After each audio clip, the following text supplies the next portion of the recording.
and she had a male gymnastics teacher, but there she was, hanging upside down on the steel rings with her boobs hanging out. The guy helped her down? I don't know. I don't know. And she forgot to mention to you that Grandpa would give her rides on his bike. He'd ride over from his house, which was probably less than a mile away. He lived at 2404 Kyler Avenue in Berwyn, and Grandma lived on 27th Place, something like 67 or 6227. It was like a double lot because my grandfather, her father, being a tinsmith, he had a shop in the back, and as a tinsmith, he made gutters and other things, obviously out of metal.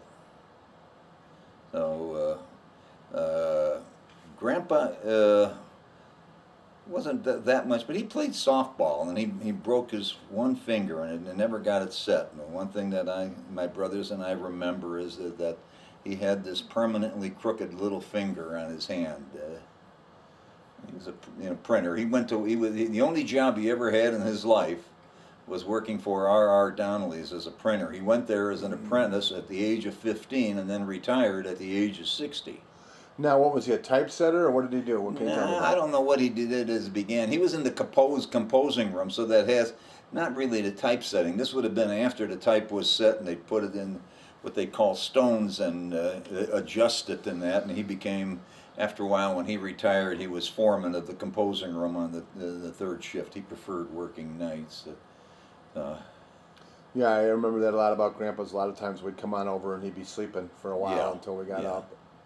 Yeah. Now, tell me about when you grew up. I mean, what did you guys do for fun? You and Uncle Babe and Uncle George. Well, we played How much of a difference in age is there between you and Uncle Babe? Babe is 2 years younger than me, but and we what grew about George? Up.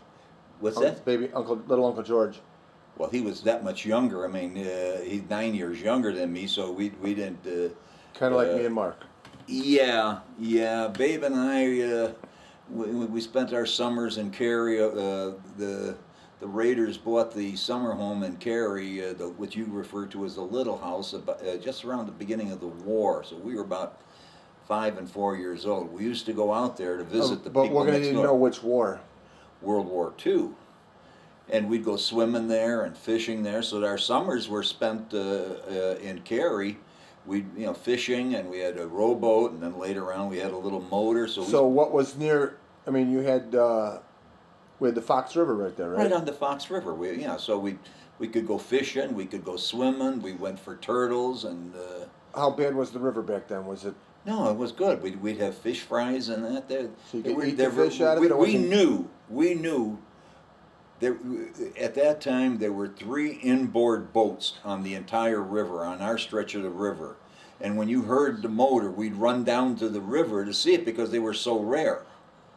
And the river quality was pure. The only thing you had to watch out for is if you were swimming to keep your mouth closed, because the farmers would bring their cows down to the river and they'd crap in the river, and there'd be a floating cow flop come by, very infrequently. But that was a hazard of swimming in the river at that time. Mm-hmm. Now, what did you and Uncle Babe do then for fun? Well, as I said, just the fishing and swimming and stuff like that. Fishing and swimming and that. We met the guys out at the farm there too, Dwayne and Davy Schumacher. So we'd go out onto the farm and we'd go up into the barn and play in the barn, or we'd ride the tractor with them. And then as we got older, we rode around and in Berwyn we did the normal kid games. We played softball in the street. We played hide and go seek. 12-inch or 16-inch? Softball, 12-inch, 16-inch. Well, softball. I mean, this is Was it just the? Did you make it up? This is the 14 or 16-inch clincher. Right. When I got into the Marines, I go to boot camp, and they said they got the guys to try out for the softball. And I see these guys going, with gloves.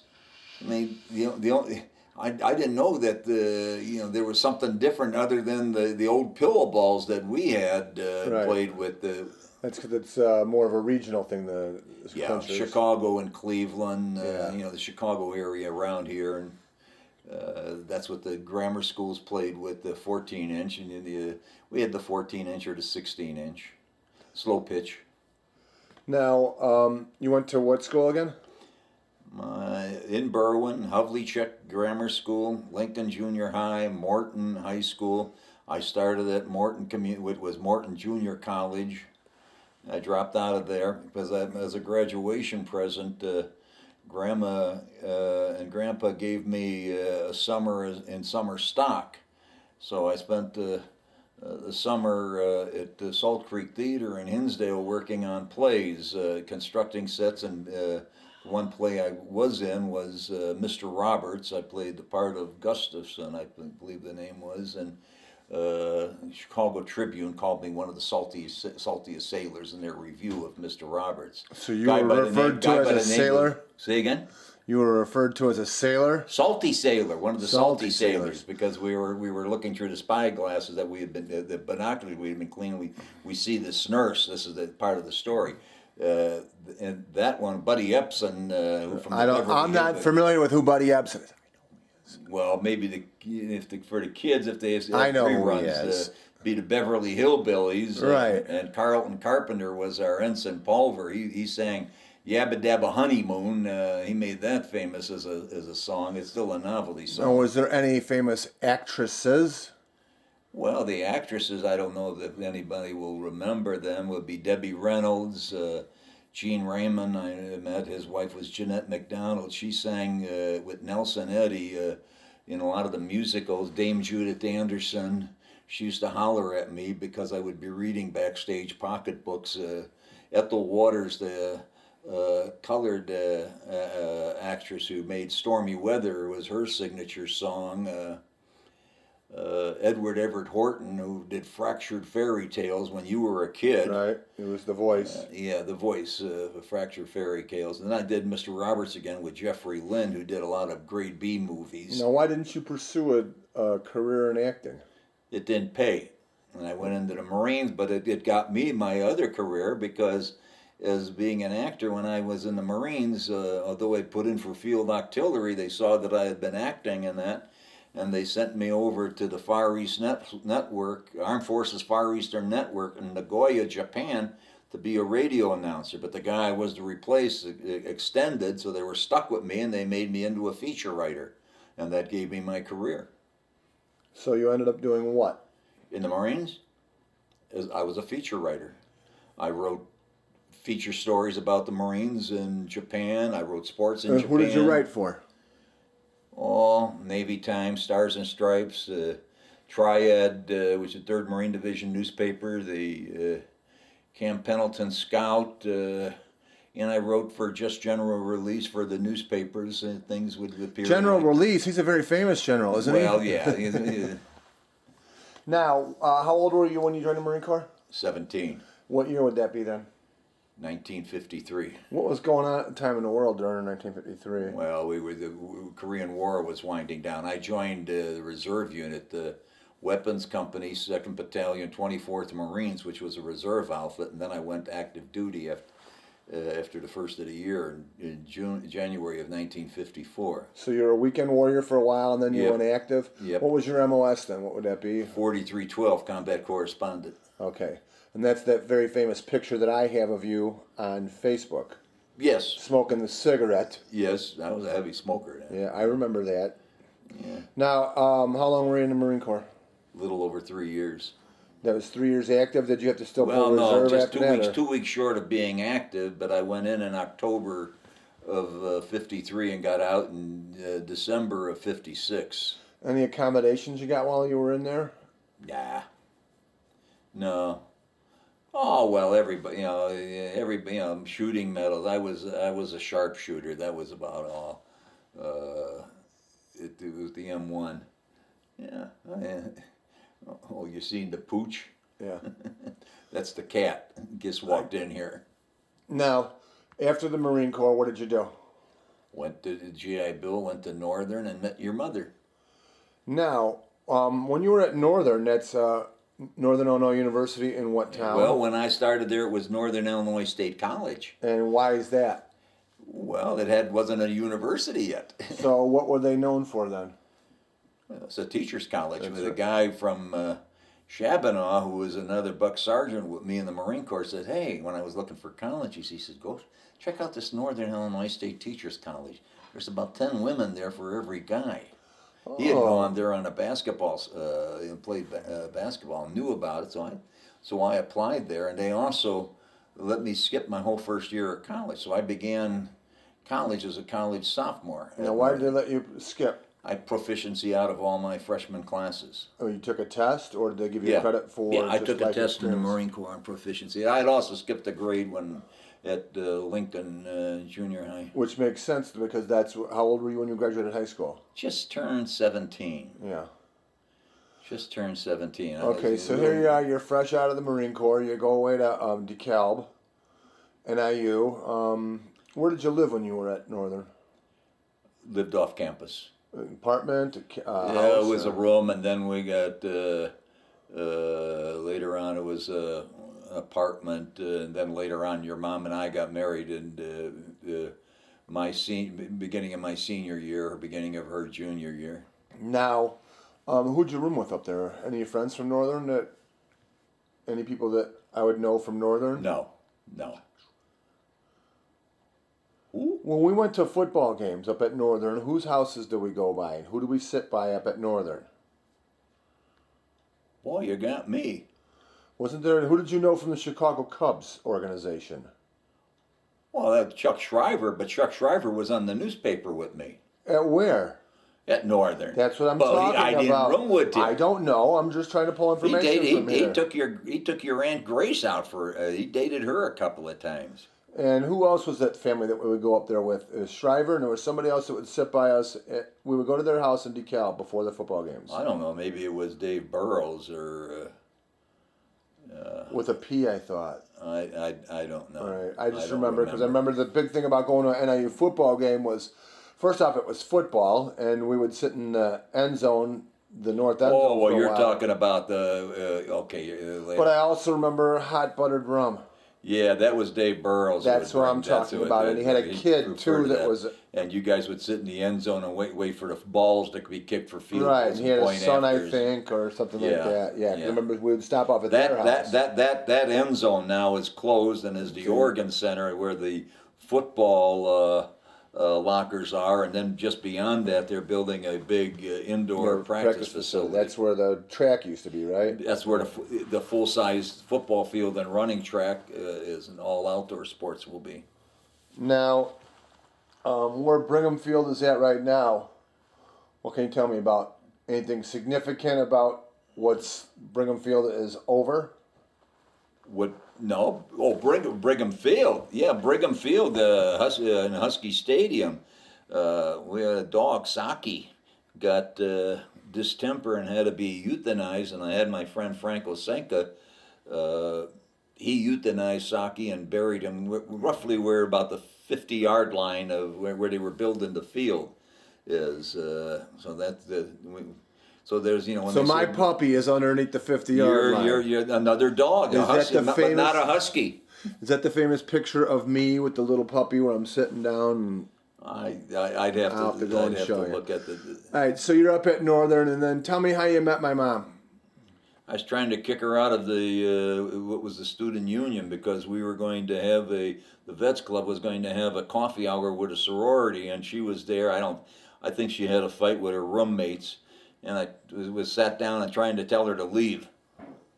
So how'd That's that how work we out? met. Well, I wish she had left earlier. Oh, come on. If she had left earlier, you wouldn't be here. Where would I be?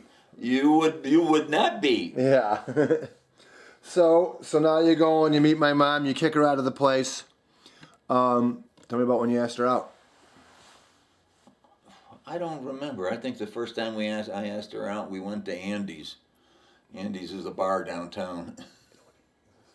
But you were telling me that you went over there to go. I think you told me a story. You went to go ask somebody else out, and she wasn't. The person was there, and you ended up asking my mom for coffee over to the home center. And No, that I don't remember. What was the tea room at that time, or the student center, was leveled now. It used to be called the tea room. It's right by the Kishwaukee River, by the lagoons in DeKalb on the campus. Now you graduated from Northern with a degree in what? I'm Bachelor of Science in Education, major in English, and minors in Psychology and Journalism. And you worked up there on the Northern Star as what? I was editor of the Northern Star. I began there as an assistant editor, and when I became editor, I got $80 a month for doing that. Your mom and I were married. I named her my photo editor or my art editor. She got $20 a month, so that gave us an extra $100 a month. I got $135 a month from the government on the GI Bill, so we had the $235 a month. You guys are living high on the hog then. Yeah. Rent was, I think, about $90 or something. So you meet Mom. How long did you guys date before you got married? About a year and a half. And then you got married when? In August of 1959. Remember the date? August 9th. And then what happened? Well, what happened is I taught school in Sandwich. We lived in DeKalb. Then we moved. No, something better than that happened between there. Back in July. Oh, my God, there 60. was an accident. And oops. About 11 months after we got married, the accident happened. The best thing that ever happened to you. Right, shortly after my graduation from the university. So you had me. Yep. And then, who came next? And Todd. A year later. Yep. Also in DeKalb. Then Debbie was born when we were living in Cicero. We had an apartment in Cicero. She was born at McNeil Hospital in Berwyn. So both Todd and I were born at DeKalb Memorial. The old DeKalb Memorial Hospital. Off of 7th Street. Yes. 7th or 1st Street? 7th. And Either way. Then Mark was born at St. Joseph's in Elgin. All right. So now there's a story that I was told years and years ago. I don't know whether it's true or not. Now's your time to cop to it. Can you tell me about the story of us getting kicked out of an apartment building because of me and Todd? We didn't get kicked out of there. That's what I was told. No. Tell me the story. No. Well, I heard Todd giggling. And I was in the front room of this two-flat that we were renting, and I go in there, and there you were banging on the plasterboard, and all the plaster was falling onto Todd's head. Now, was I using anything or using Todd's head? No, you weren't using Todd's head. It was something in your hand. I don't know what it was. Maybe a little wooden hammer or something like that. Yeah, I was told it was a wooden hammer from a play school workbench. It could have been, and I had to patch that thing. That wasn't the reason. The reason we left is we moved to Carpentersville. I was told for all of these years that because I knocked a hole in the wall and had all the plaster over Todd's head that we were kicked out of the apartment. And that those apartments were off near Annie Glidden by the McDonald's in DeKalb. No. That's the story that I was told. No, this hole that you made was on in the 1400 block of 58th Avenue in Cicero. We were it was the first floor apartment in Cicero. I was teaching in Berwyn at the time. You told me I was kicked out of an apartment. Maybe it made a good story. Yeah, I think that's more of it.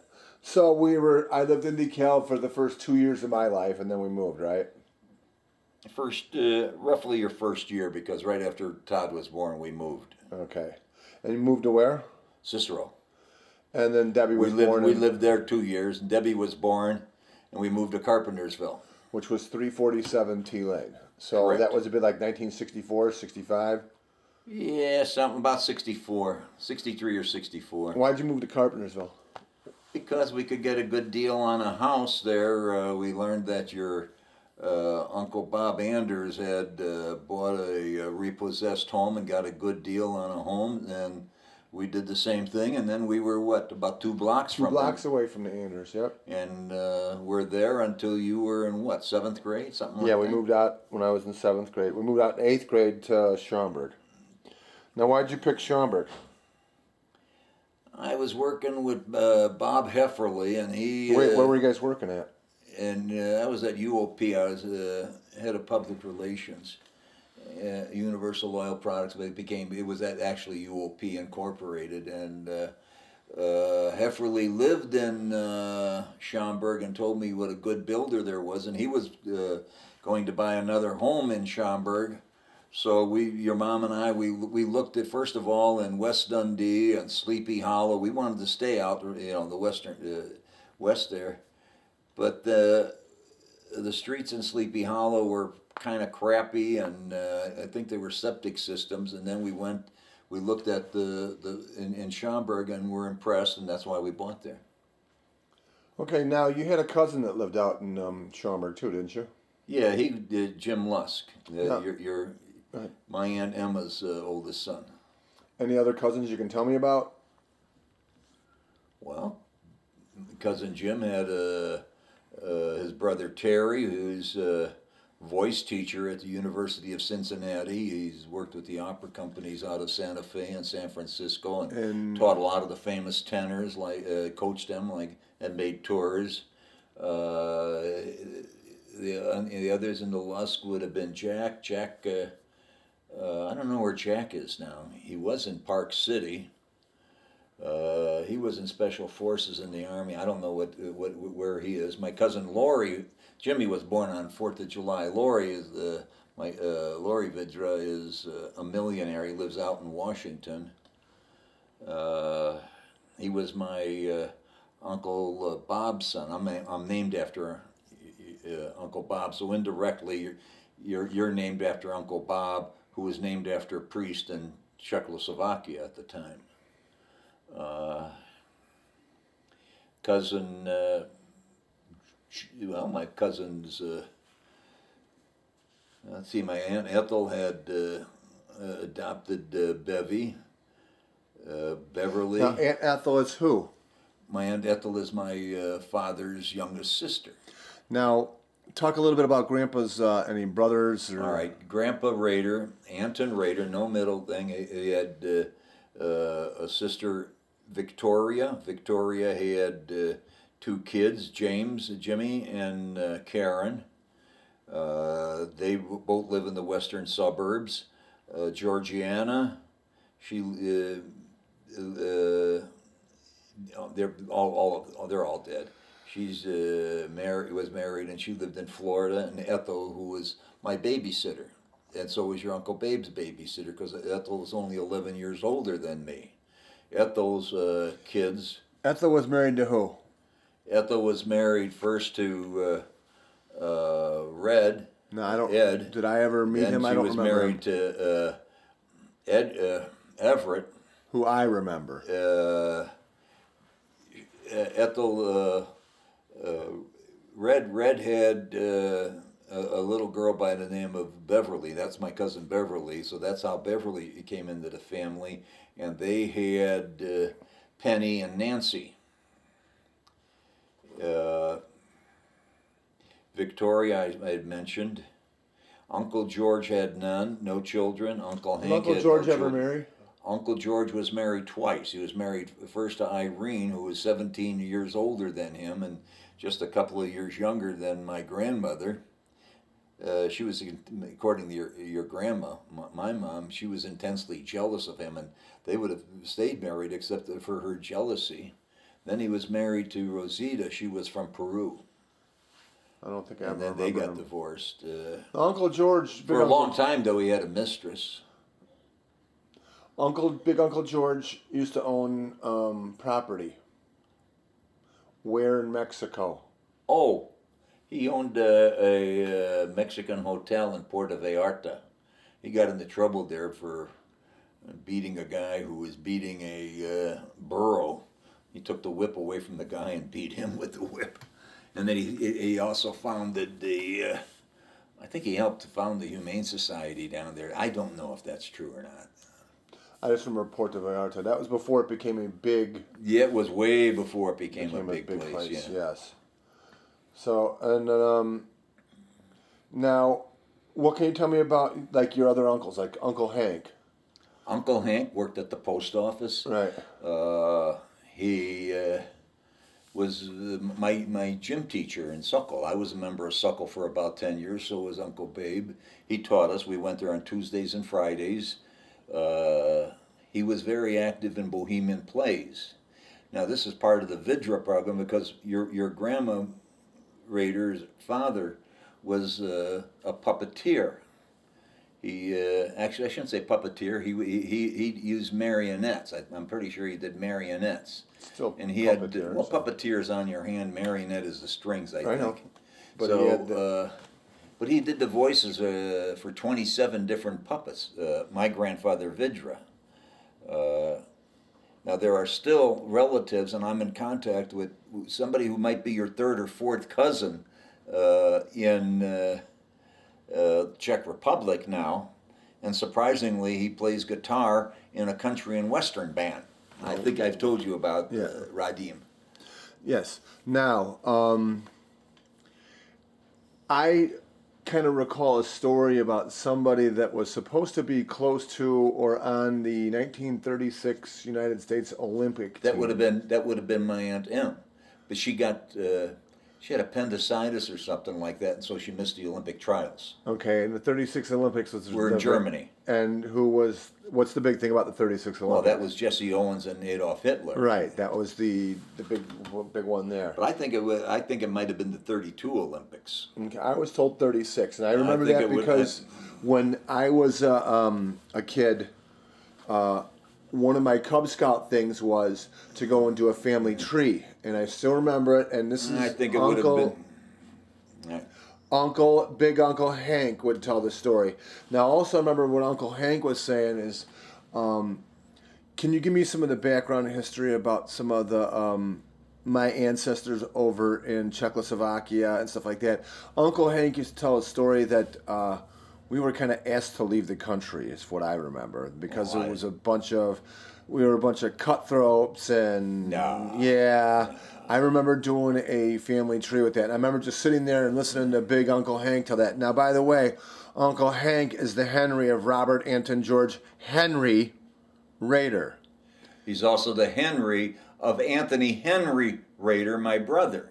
And Big Uncle George and Little Uncle George and George Bland are the George of Robert Anton George Henry Stevie Rader. And obviously you're looking at the Robert Anton. Well, Anton comes from my father and his father. His father was Anton Rader. So you can see the legacy that Robert is named after, like everybody. Well, the Henry is also my Uncle Hank, and then his father was Jendrik too, which is Henry. And going through that, now on the Raiders side, the Raiders were foresters in the old country, minor government workers there. Well, I just want my kids to understand where their name comes from. The Robert comes from me, from my Uncle Bob, who was Bohomil, and from the family priest in Czechoslovakia. The Anton. The Anton is from me, my father, and his father. The George we just said was my big Uncle George, who was my great uncle, my dad's brother, George, and George Bland. And Henry, George Vidra. Yeah, and Henry, that's Big Uncle George, is George Vidra. Yeah. Henry was Uncle Hank. Stevie is Stevie Ray Vaughan, and obviously you know where the Raider came from. And then Alex is Alexander Michael, Diane's brother. Todd, my brother. Alexander Michael Todd. Lou, his mom, Lucille. Don. Michael, Todd, Mark, because I have a brother, Mark. M-A-R-C, and Diane is a brother, Mark, M-A-R-K. Yeah, but Mark, M-A-R-C, when your mother and I thought about Mark, I saw a sign for Mark's Big Boy Hamburgers. Not Bob's Big Boy? No, it was Mark's Big Boy Hamburgers, and spelled M-A-R-C. And there were about 100 of those franchise locations around Chicago and southern Wisconsin. How'd you get Todd? Todd, we liked the name, and there was a couple living in the building in DeKalb, and they had a Todd, T-O-D, and to be different, we made a T-O-D. Todd Martin, because his godmother was Margaret Bauer, and Aunt Marge. That was my. That was your. Oh well, it was it was for your Aunt Marge, your godmother. We honored her by Martin for Todd. Now, what about Debbie? We argued about her. She was going to be, I think she came out Debbie Loren, I think. But it was going to be Deborah. I wanted Deborah, and your mom wanted Deborah, so we ended up with, I stopped arguing. I like the old Hebrew spelling of Deborah. Deborah But Lynn. I would have still pronounced it Deborah. Yeah. The west side, southwest side Chicago accent type thing. All right, Mark Anthony. Mark Anthony, Anthony after Babe. All right. Just wondering. Anthony is Anton. This is the same thing. We had one time had a family party when I was a kid, and there were 7 people there who answered to the name of Tony. Well, that's like Bob a lot over by me. My Uncle Bob, my cousin Bobby, you, me, with that rotten name that you stuck me with, Robbie. You don't know what name you almost got. Yeah, well. You almost were named Vachel. Yeah, that wouldn't have been very well. Vachel Lindsay Rader. That's what you would have been. Good. Thank you for not doing that. I forgot to ask Grandma this. Spell Grandma's name. Yarmilla. It should be spelled Jarmilla. But? And that's the legal way. But the J in Czech is pronounced like a Y.